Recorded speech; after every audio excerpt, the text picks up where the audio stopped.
that a lot of coaches have asked indirectly, but basically it's how do you win over your program or your team?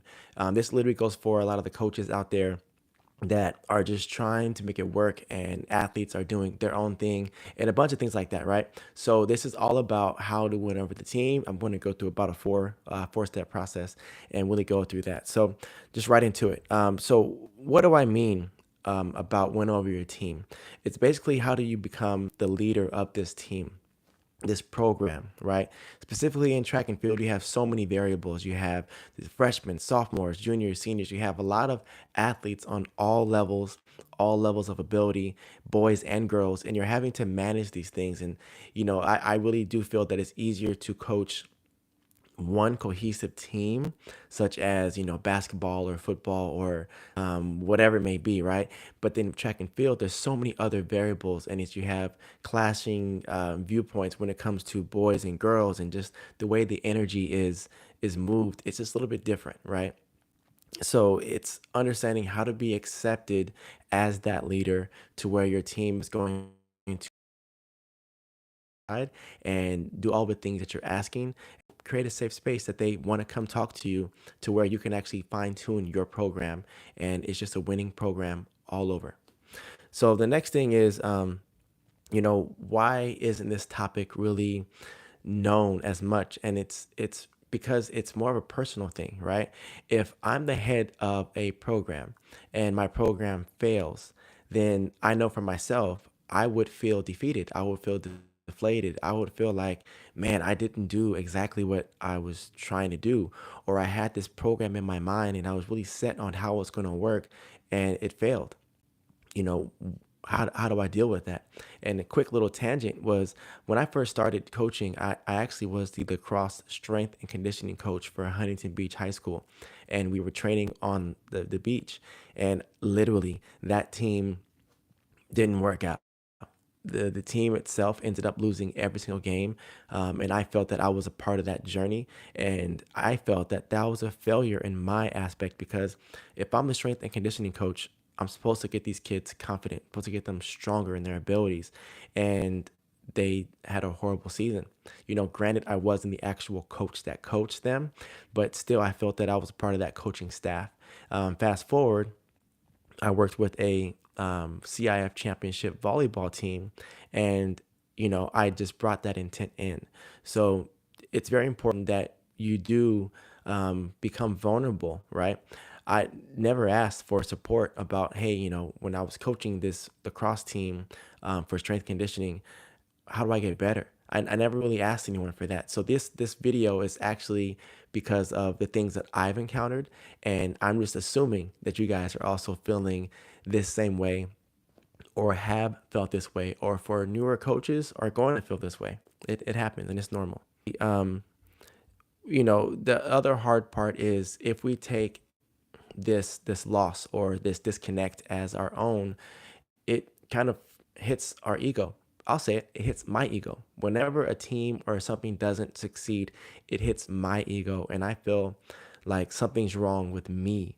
And then I'm stuck in a position to where it's like I need to work on these weaknesses before I can do anything else. So, one big part that I do want to highlight is the reason why we have this challenge, is it's called imposter syndrome. Basically, I'll go through the definition. It's the persistent inability to believe that one's success is deserved, or has been legitimately achieved as a result of one's own efforts or skills. So the part that I really want to focus on is the persistent inability to believe that one's success is deserved, right? So there are many times where, like growing up, I was like, I want to be a successful coach, and I know I can. I told myself I can't be a great coach if I don't go pro. I genuinely believe that. And I was like, I can't be a great coach if I don't, like if I haven't gone to the Olympics. And all these thoughts were in my mind. And it was like, I have all this experience. Why can't I teach that? But I had this thought going in my head that I couldn't be at a certain level if I hadn't experienced it. And what I've learned now is that doesn't matter. Experience can come from actual like doing. Experience can come from research. Experience can come from literally you are experienced or professional in a certain field, and then you can actually give insight and input on something that's you've never even heard or seen before. But the difference is going to be you're going to be able to see different things than everyone that's in that world, right? So what I'm trying to say with that concept is you have the knowledge, you have the experience.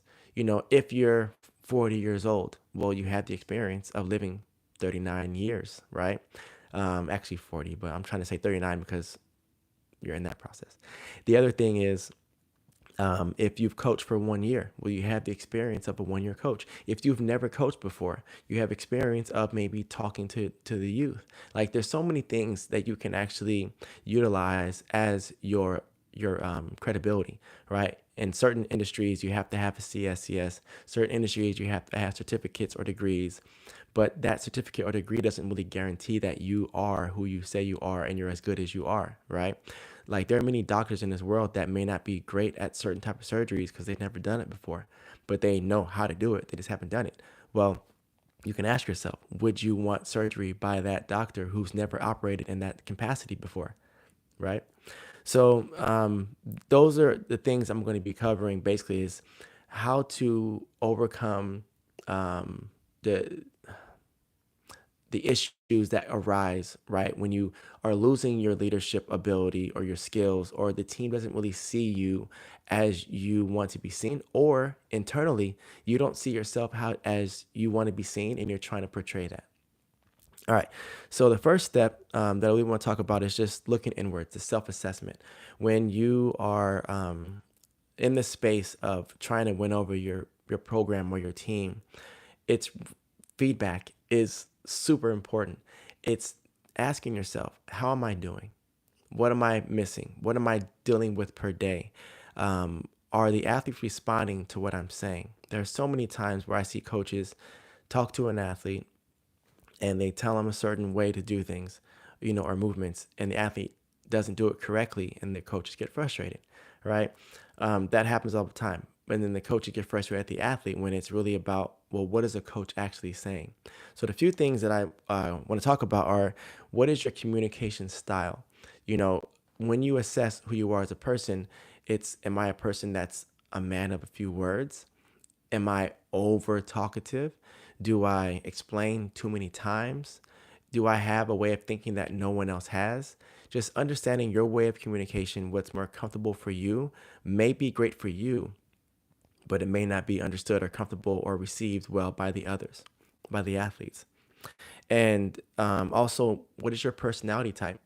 Are you genuinely a happy person? Are you an alpha? Are you a person that literally, takes the back seat? What type of person are you? And also, what type of person are you willing to become in order to reach these goals that you have set for yourself? And then the last thing is, where are you in your life? There are so many times where we as coaches are literally going through it. We're just not in a happy space. But yet, us coaching really brings us life, right? So I'm gonna give you a personal example. In 2017 was probably one of my 2017, yeah, one of my lower years when it comes to my experience with life, and I didn't have any money. I was single. Relationships weren't working. I didn't know how to build my program, or I just didn't put the time. I was low key depressed. I had so many things going on that were negative. The only things that were keeping me, above float, above water, basically, was my athletes. That was the year that Dami and Titan were homeschooling, and I was training them all day in the mornings, and we had Leap Squad in the evening, and I was pretty much managing their life and raising them essentially. I was their permanent daycare, and it was just so many things happening. And I was taking the bus an hour and a half just to get to work, an hour and a half just to get from work to the high school. Like it was just, I was on the bus 3, 4, 5 hours some days, and it was really, really tough. And so I'm saying all this because I wasn't genuinely happy at that time. So I made sure that my athletes were, right? But the thing I want to highlight was you can't give what you don't have. And at that time, I didn't have genuine happiness, but I had achievements, right? And so my athletes achieved a lot, but I also learned I had to really tap into myself so I can give them that emotional support that they were all looking for. And, granted, the athletes did really, really well that season. I wasn't in the happiest place. So what I say to you is reflect on, where am I? Am I going through good and bad? Or am I going through more bad than good? Am I perceiving the bad as bad? Like a lot of this self work is really supportive. And what I did during the 27 year was I actually, got in more tune and finally tuned my faith. And when I did that, it really something that kept me balanced, which helped me thrive as a person, and as a coach, the kids were able to, bounce off of that. So what I say to you is, as you're going through this process, simply check in with yourself, see where you're at, and make sure you're in a great spot. And if you're not, then talk to the athletes and tell them I'm working on things, I'm working on myself, and they're going to be a lot more um, um, respective. They're going to not be they're going to respect your perspective. They're going to understand like, hey, you're going through things too. It's going to help create camaraderie because, um, yeah, if you're just not having a good day, you don't want to just fake it because they can smell that and they run away from it. So, just to stay on topic, basically, is that self reflection piece is super important. So, the second thing about keeping winning over your team or your program is going to be your first impression. This is the thing now that you are in front of these athletes. If you haven't had a first impression, or you already have had that first impression, I'm going to use a story for this. Based like he would yell and like the walls would shake. It felt like, and I was like, man, he has my attention. And then as years went on, he was really a nice guy. I just had this thing where I thought he was just an angry person every single day. But that first impression was, he was there to make himself be seen and heard, and he caught my attention immediately. And so when I applied that process, I decided I want to continue that process and be stern with these athletes. And when I did do that, it really helped because it put my presence on the pedestal. And it was like, I'm here. I'm your coach. I am not your teammate. I am not someone you're going to be talking over. And that really establishes that. So then whenever whenever I did slip from that and become more silly or whatever else, I could. But whenever I went back to that stern way, they always knew that I had that in me. And that helped me with being able to switch gears. And so, yes, I'm super fun. I'm just really myself when I'm out there. But when I want something done a certain way, and I need their attention, I really make sure that I tap back into that piece. Now, that's just my personal preference. There are other ways that I've seen where people come off as super fun, right? Super just nonchalant, and those things are great. But I will tell you that later on, I'll get into that these athletes will test you, and you got to be able to cover those boundaries and make sure that you pull them back in. So that's the first part. And then there's a big difference between being like assertive and stern, and then also just mean, right? So when you're coming from a place of like trying, the athletes can smell that. And if you're not really a stern person, if you're not really like this is what I want to happen, then they're going to walk right over that fake being. And so the difference between being stern and mean literally just comes down to being genuine.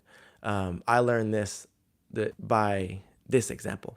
Um, so I used to work at LA Fitness as a personal trainer. I was like 19, 20 years old. And the way it worked was clients would come in and they would get a tour of the facility, and then they were trying to buy a package. And then whenever they did buy a package, then I would take them on a free personal training session to help upsell them so that they buy the package and they buy the training package. Well, I wasn't the best salesman, so my general manager for training would do the sales. And there was a time where like I would always sit next to the client. So it'd be Mike, who was the actual salesman, then the client, and then myself, and I'd be sitting on the side of the client.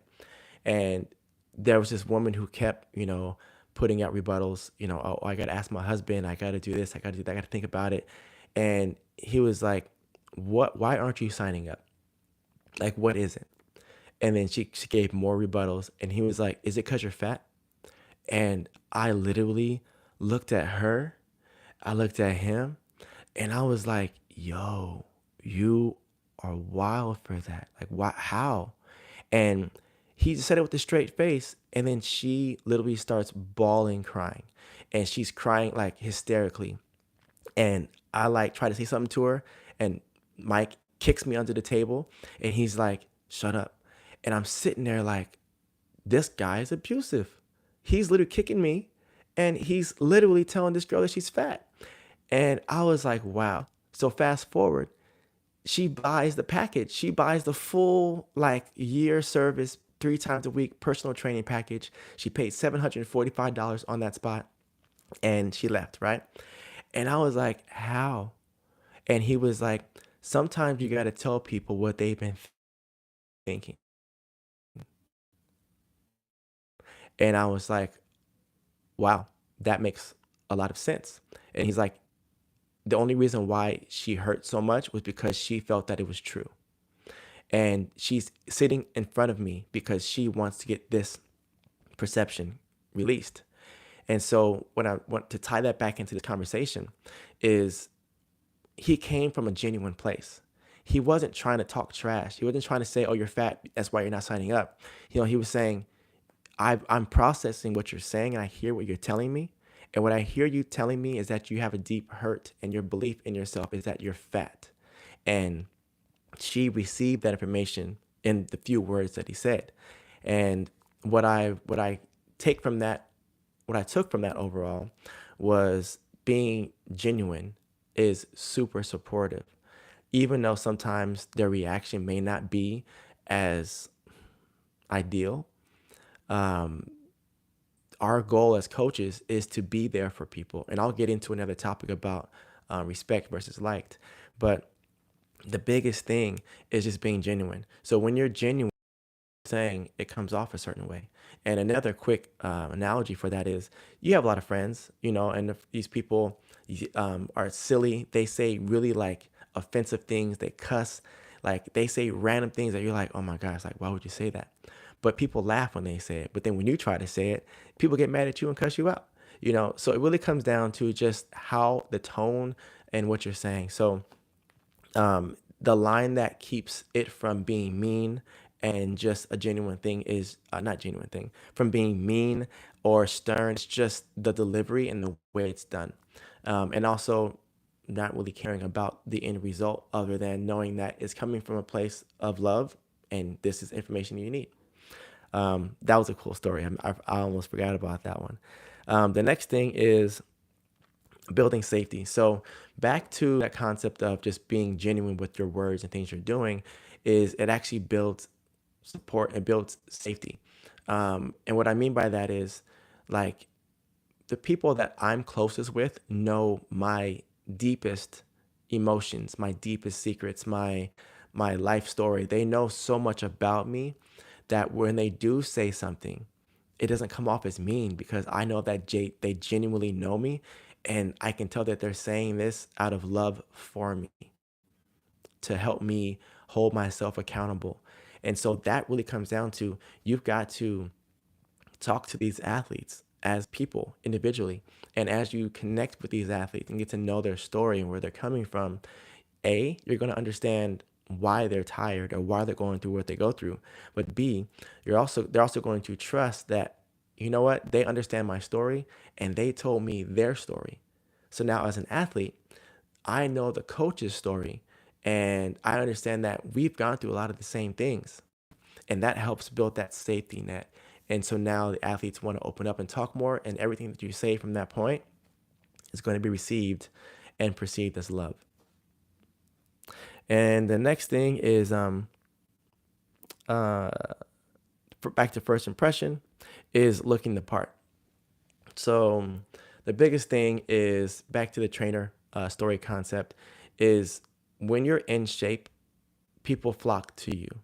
If you're a trainer and you're in shape, people trust you. If you're completely out of shape, people may or may not trust you. And I'm going to say myself, I'm not. If you're not, you don't look like a superstar track and field athlete, I'm going to ask you what happened, right? So creating this trust, right, is a lot of it comes from that first impression. So when you show up looking professional, looking the part, looking as a coach, looking like, I mean, the shoes you wear are going to be judged. So if you show up the first day of practice and you have on basketball shoes, right, or sandals, all that is fine. There's no judgment on that, right, from me. However, the question is fair if an athlete says, "Did you run track?" Because you're wearing certain clothes that I don't perceive looks the part as a professional coach. And so looking the part is very important. And that's why I say back to the first step with turning internally is asking yourself, am I in shape? Do I look the part? Am I physically, emotionally happy? Like, do I work out often? And I'm back working out again. And so when athletes say, "Hey, coach, my legs are sore, this and that," I'm like, so what? I'm like, I'll do the same workouts you do. And I'm older. So you can do it. If I can do it, you can. And they respond better versus me being out of shape and I'm say, "Oh, I just don't work out." It really helps. So being the part and looking the part is very important. All right. Step three, now it's about how you show up daily. And what I mean by this is when you show up to practice, are you in a good mood? Are you on time? Are you organized? How do you handle situations that are coming up? Athletes sometimes they're going to talk over you. How are you handling that situation? Are you getting frustrated? When you express the details of how to do a certain drill, are you stuck with and limited with only one way to explain this process? You know, um, there's ways where you can explain it verbally. You can actually show it. Like, how do you actually do your job? All these things are being assessed by your athletes. They're watching all your moves. What does your social media look like? That's not even written down right now, but that's popping in my head. Like, are you a class act? Are you a just genuine true person? Are you just a real person? All these things are fine, but do you own who you are, right? And so athletes are always looking at this. So especially with younger kids, whenever they are talking, and if you don't stop them from talking and to catch their attention, then they're going to not respect that process. So how you show up every day is very important. And when you are consistent with however you show up, then the athlete will stop looking at how you show up because they know and expect you to show up a certain way. So now when you don't show up consistently or show up the way that you've shown, they now question, whoa, that's different. Like, I wonder what happened. I'm worried about this person. So here's an example, right? I have friends that are always on time. You know what? I'm going to use my personal example. So my barber, right? I'm always on time. I always let him know if I'm 5 minutes late or whatever. Or even if I know like, hey, I'm about to leave. It's 30 minutes to get there and it has me arriving at 5 minutes after. I'll text him when I'm getting in the car and I'll say, hey, I'm on my way. I might be 5 minutes late. Are you okay with that? And so that builds safety and trust, right? So then there was one time where I don't know, maybe my phone died or I was on the phone. I couldn't text him while I was driving. And I show up late and he was like, I was like 5 or 10 minutes late. And he was like, yeah. And he's like, yeah, you're never late. I was wondering what was wrong. Wanted to make sure you're okay. But like, if I was always late every time, he wouldn't have that response about, are you okay? He'd just be like, he's late all the time anyway, you know? So how you show up is very important. and making sure that you're consistent with showing up the way that you want to be perceived. And that will keep your team on your side. The last thing is owning your program. And what I mean by this is being super transparent. If you don't know something and you try to lie about it, that's going to dig a very deep hole, right? But if you don't know something and you're like, you know what? I'm gonna get back to you. I'm gonna do some research and try it out. Or this is my first year coaching. I'm trying a lot of things out. We're gonna see how it works. Do you trust me? Let's try some things. What suggestions do you have within this program? Own it. Or if they fail, be like, hey, you know what? I suggested for you to back up 3 inches and you were over by 10 feet. Like, I really messed up your steps, right? Like, just taking ownership really builds trust, and it really helps the athletes say, like, you know what? You're right. And when they trust you, they're going to offer so much more support because they're like, we're going to make this happen. I had a coach, Dean Winter, in high school, and he told me, he's like, I don't know anything about triple jump. He's like, I'm going to figure it out as we go, and we'll go from there. Now, did my results as an athlete suffer? 100%. But I knew that it was okay for me to do additional research and then bring that research to him and say, hey, this is what I found. This is what I think we might be can incorporate into our training. And he's always like, yeah, let's try it. Right. But because we had that type of relationship, we were able to create a better program. So now in the long end, it's like I completely respect him and always have. And now as I graduated, other athletes will be able to utilize the information that he and I put together, right? So it's very important that you're just very transparent with that prospect of it. And then the concept of being respected over liked is, as a coach, your job isn't to be liked, because what if you're yelling at someone and you're really on them tough because you know that that's what they need, or they told you they need someone to be on them stern, and then and they tell you they need that, but you decide not to be stern because you're like, I don't like yelling. I don't want to yell. I don't think that's really supportive. If the athlete said, I need you to yell at me because that's what I'm used to. I played football or I played volleyball. Like, I need you to be in my face to pump me up. They might need that. And if you're being selfish in the actions of saying or doing, I'm not going to yell at you because, in my perspective, yelling isn't what's needed. Well, then you just made a huge disservice to that child, right? So it's understanding through communication um, is what the athlete needs and is looking for. Now, I'm not saying because you're a yeller that yelling is a part of your program. It should be, I'm a yeller, I'm good at it. And so any athletes that need yelling, perfect. I can get this done easy, right? But the any athletes that like nurturing or that like a different, softer, gentle way, and you're not good at that, then that's what you tell them. And I'm working on it. I'm working on being more gentle and being able to articulate and having those conversations. There are so many conversations that I have with my athletes off the track, just because the more I know about them, the more I can get done. And that's why we write goals every single week. I need to know where they're going. I need to know where their head is. And I'm at the point now where if I see an athlete's head down or they're not really having the most fun at practice, I'll pull them aside either after practice or during practice and just ask them, what's up? What's going on? And sometimes they'll not tell me. And I'll say, it's okay. Like, I'll let them know, hey, you know what? Whenever you feel comfortable, like, talk to me, right? And then to create that space, what I'll do is I'll set up conversations with them about their goals. And then in that process, I'll be able to plant some seeds about ways to adjust their way of thinking or ways to see perspectives differently for those specific goals. But that may be exactly what they needed to apply towards whatever going on at home. What I truly believe is that every single person in this world is going through something. And it's normal. We all go through stuff. We all perceive things as negative. Well, we need to be able to express that and have someone to talk to. And so sometimes we feel that we as coaches, if we insert ourselves into that piece, then the kids are going to be more respective um, towards that action. And they're also going to open up. And when they do open up, then everything gets seen and understood, and everything's like rainbows and unicorns. Okay. So one thing that I really talk about is when you have your program is your program.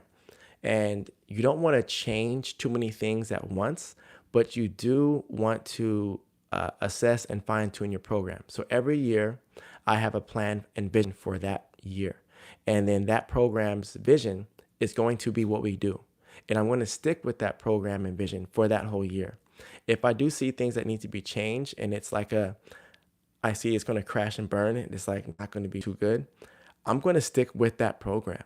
I'm going to stay with it because if I make these small adjustments as we go, the problem may be, what if that was just a thing that was happening in the meantime, like a drop in the process to really elevate and go up. So I just make the changes, even if some parents or athletes are not really in that space where like they're not really enjoying it. It is what it is this year. And I'll tell them, it is what it is this year. This is the plan that I have. We're going to stick with it. And in the off season, we're going to assess, I'm going to get feedback, and we're going to make our adjustments. And then from there, we'll see what happens the next year.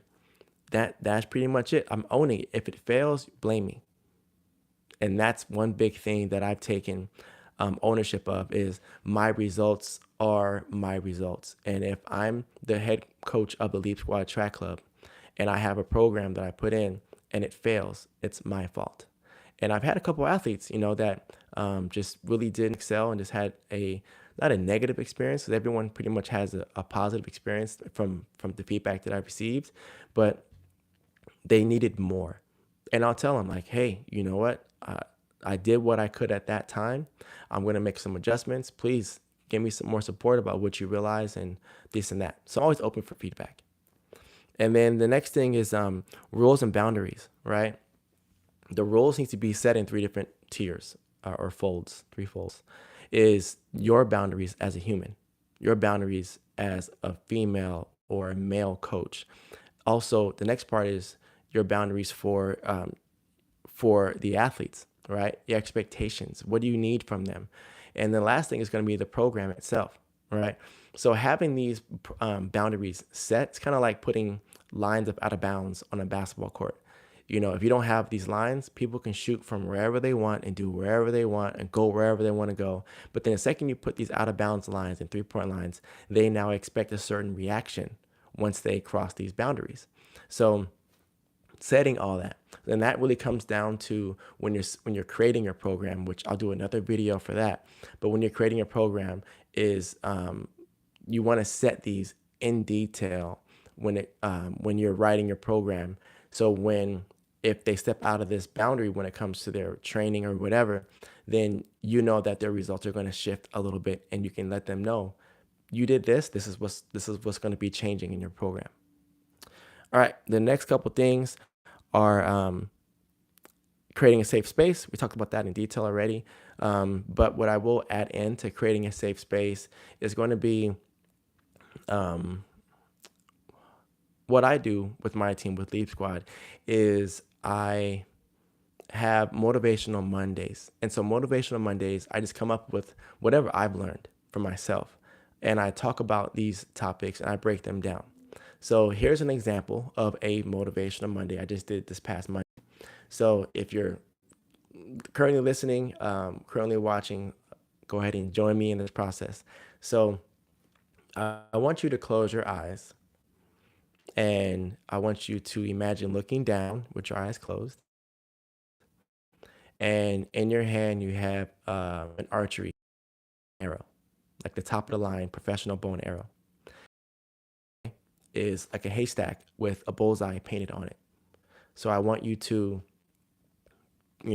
pull up your bow and arrow, and you're going to line up your shot, and you're going to shoot.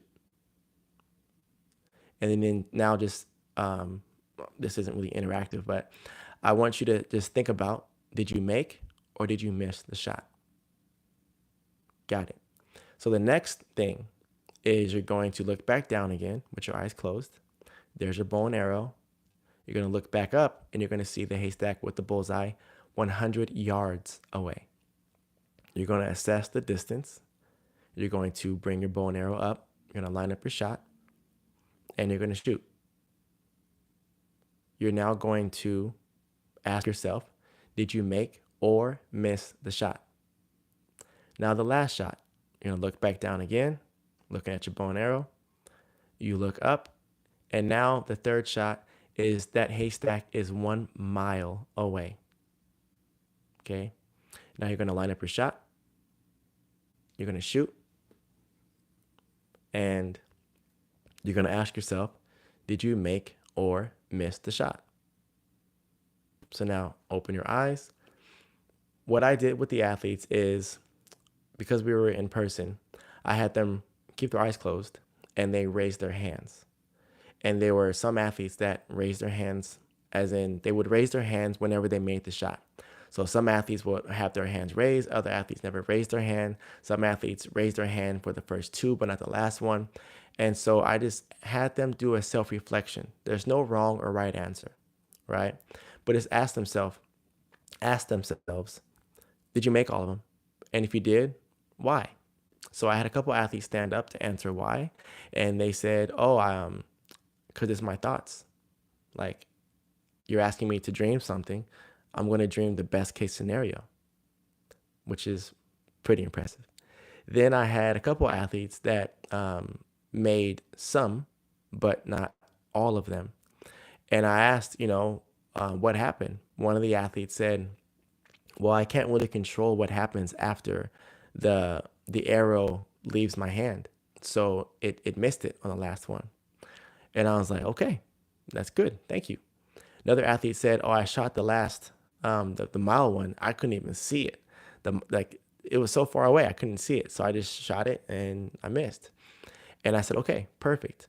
So what I did with them was I just had them talk to the whole group, right? And if you're thinking of possibilities and you're limiting yourself on these possibilities and your thoughts, that's something to assess, right? And so I had a conversation today with another athlete who said, I didn't know if I made or missed that mile shot. And I said, why not? He's like, because I couldn't see it. I couldn't see, like the actual shot hit. Then I was able to relate, because when I was competing in 2011, I was never able to physically see my lifetime best jump. Like, I just didn't see it. I couldn't see my surroundings, but I was able to feel it. And when I did jump that best jump, I felt the same way I did when I would meditate on that actual jump. And so I told him, I said, hey, you know what? If you're in a space to where you can't see it, there's two ways to look at it. One is asking yourself, why can't I see this shot, but I can see the other ones? Like, what about it makes it more important or bigger? And the other question to ask yourself is, what other ways can I work around not seeing it? So I gave him an example that I was able to use in that exact same process, which was, it's a mile away. I can't see the bullseye, right? But I did mentally set up a camera that was at a three-quarter view, to where it showed me when I shot it. I wait, because the bow and arrow or the arrow would be traveling, and then it would hit, and I was able to see it on this little camera, right? Or like a GoPro or whatever.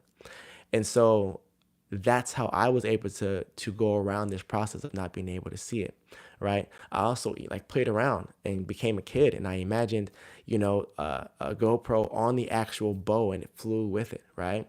Another analogy that I gave him was I said, well, take away yourself. Let's say you are not the shooter and you're sitting in the stands and you're able to watch this from a profile view, and the athlete shoots it and it hits. You're able to see the beginning and the end. Can you see that process? And he was like, yeah, I can see it that way. And I said, okay, that's another way to get around not being able to see it. It's another creative way. And I said, well, what if you take yourself out and you're watching yourself shoot that bow and arrow? Can you see that? And he was like, yeah, I see that too. And so All these things are just possible ways. But the bigger thing that comes back into this conversation of owning a program or the creating a safe space, on a tangent, is them realizing that whenever they play around with these thoughts, they can create more. So now I've unlocked their inner child, right? So now they're in the space of, oh, wow, like when I was a little kid, I was able to do anything. I was able to fly, and now I'm over here missing shots with bows and arrows in my mind. Crazy. So then that actually sparks this conversation because now it's like, hey, when you were a child, did you have this way of thinking? And they'll say yes or no. And then all of a sudden now we get away from the sport and goals to talking about their experience, talking about what may or may not be the reason for their way of thinking, right? So that opened up that conversation. And so now I have an athlete that has thought internally, turned in, self assessed himself, and has told me his answers with no judgment. So now when he's competing, he's going to be in a space to where I can actually say, hey, good race. How do you feel about it? And he can respond with whatever it is. But he also knows that I know something about him that most people don't know. So he can't hide from that. And he can also speak in that space because he knows that I know these things about him. Does that make sense? All right. Big tangent, came right back. Um, and then the next couple things are just inclusion. The inclusion piece is, I always try to make sure that the athletes are always included in certain activities, um, and just figure out ways to, like, obviously there's a separation or hierarchy when it comes to athletic ability or age. But if we can do certain activities that the age groups work together, or we do, activities where we go to the beach and play games, or we'll take trips to the trampoline park. These things are inclusive. It takes away the sport and it just adds in, hey, we're all people too, So just finding ways to add fun into your program. And yeah, I'll leave it at that. And the last two things are just take responsibility. That's when it comes down to the things that you actually do and take ownership of your program and the results that you get. And the last thing is stand your ground. And what I mean by that is, you know, when when you're new, you're going to make a lot of mistakes. When you're a veteran, you get to continue learning a lot of things. And what I mean by stand your ground is, like, you get to be who you want to be. If you want to be stubborn, you get to be stubborn. If you want to be inquisitive and like new and trying to find new things, you're welcome to do all those things.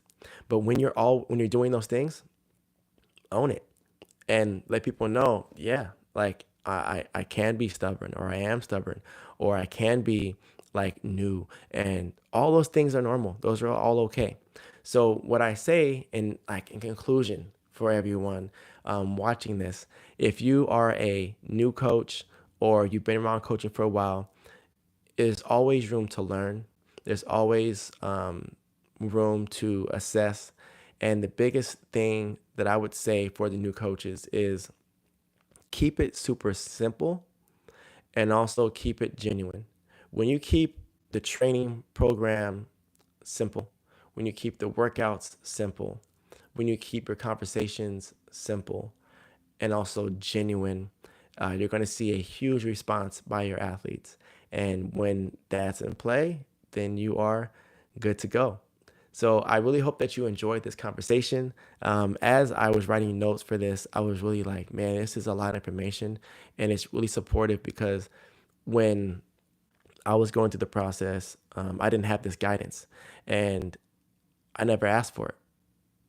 So what I say is there's always support out there. There's always someone that has knowledge, and just compare and contrast and see where you're at. So hope you enjoyed. I will see you all next time.